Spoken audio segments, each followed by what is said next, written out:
which will be having a fair amount of pace, bounce and carry. Rohit Sharma top অর্ডারে ফিরে আসা উচিত, মানে কোনো বড় নাম দল থেকে মানে এই এই এই গ্যাব্বা টেস্টের বাইরে আছে কি না সেটার এগুলো হতো যখন MS ধোনি ক্যাপ্টেন।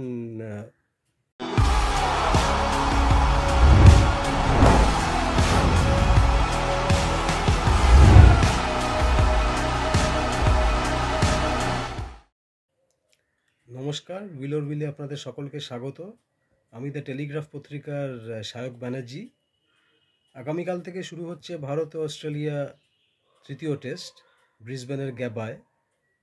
সিরিজের ফলাফল এই মুহূর্তে 1-1, তবে অ্যাডিলেড টেস্টে 10 উইকেটে জেতার ফলে momentum very much with Australia.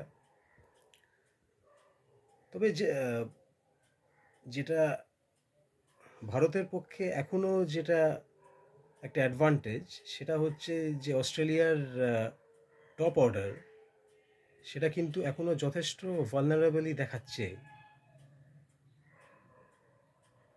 তো সেই সুযোগটা যদি ভারতীয় পেসাররা সদ্ব্যবহার করতে পারেন, তাহলে এই টেস্টে ভারতের চান্স কিন্তু যথেষ্ট আছে।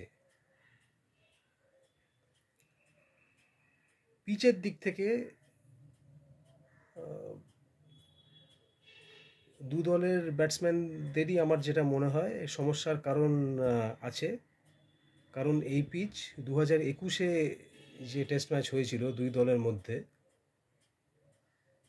তার থেকে এই পিচের স্পাইস বাইট আরও অনেক বেশি, আরও বেশি গ্রাস কন্টেন্টও। আর ওখানকার কিউরেটর ডেভিড স্যান্ডুরস্কি উনি এটাও বলেছেন যে which will be having a fair amount of pace, bounce and carry, and the new ball will be doing a bit irrespective of who bats or bowls first. এবার ভারতীয় একাদশ সম্পর্কে যা বলা যায়, একটা চান্স আছে যে আকাশদীপ হয়তো হর্ষিত রানার জায়গায় দলে ঢুকতে পারে। হর্ষিত রানাকে একটা টেস্ট ম্যাচ যেহেতু সে ভালো বল করতে পারেনি, সেই কারণেই তাকে প্রথমেই দল থেকে বাদ দিয়ে দেওয়া, সেটা হয়তো আনফেয়ার, সেটা অনেকের কাছেই মনে হতে পারে। কিন্তু এটাও দেখতে হবে যে আকাশদীপ যে ভারতের ফ্ল্যাট উইকেটগুলোতেও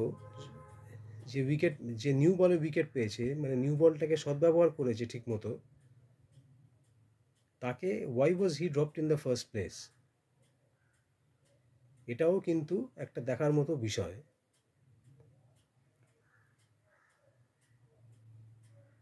তবে ভারতীয় দলে কখন কি হয় সেটা তো কোনো সময় ঠিকমতো বলা যায় না।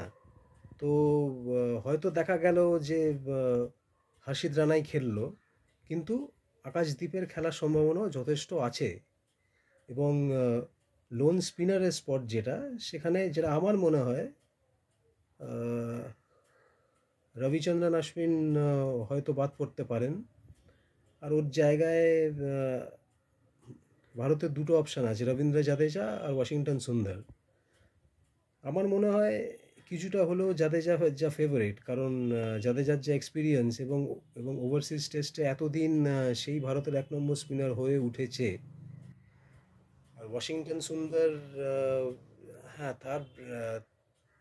তার গ্যাব্বায় সাফল্য আছে, ব্যাট হাতে বল হাতেও। সে 2021 টেস্ট ম্যাচে সে দুটো ইনিংসেই ব্যাট হাতে সে ভালো পারফর্ম করে। কিন্তু জাদেজার যে এক্সপিরিয়েন্স, সেটাকে তো কখনোই উপেক্ষা করা যায় না। তো সেই দিক থেকে যেটা আমার মনে হয় যে অশ্বিনের বদলে জাদেজারও একটা আউটসাইড চান্স আছে খেলার।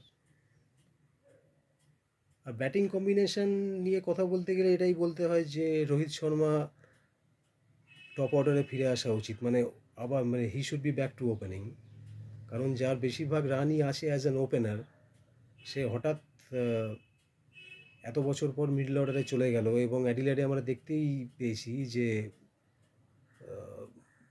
মানে রোহিতকে অত্যন্ত ক্লুলেস দেখেছে। তো আমার মনে হয় রোহিত যদি if he goes back to opening, সেটা ওর পক্ষে এবং টিমের পক্ষেও ভালো। আর যেটা বেশ একটু সারপ্রাইজিং লাগলো যে হঠাৎ শুভমান গিল আজকে প্রি ম্যাচ প্রেস কনফারেন্সে কেন?